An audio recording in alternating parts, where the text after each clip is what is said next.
वेल्हा तालुका तसा एकदम मागास आहे, पण मंत्रालयापर्यंत या रुद्राने आम्हाला पोहोचवलं इथपर्यंत.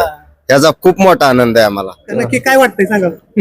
काही बोलायला शब्द बघा मालकाचं अश्रू अनावर झालं खऱ्या अर्थानं. बघू शकता तुम्ही की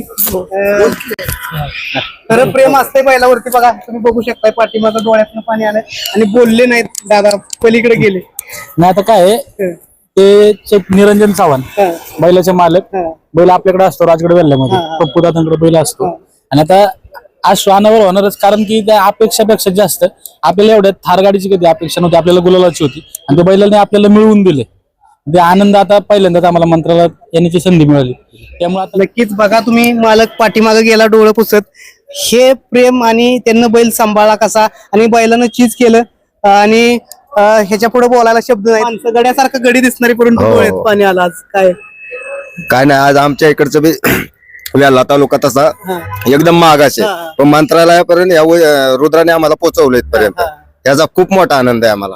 नक्कीच बघा आनंद डोळ्यातून व्यक्त होतोय.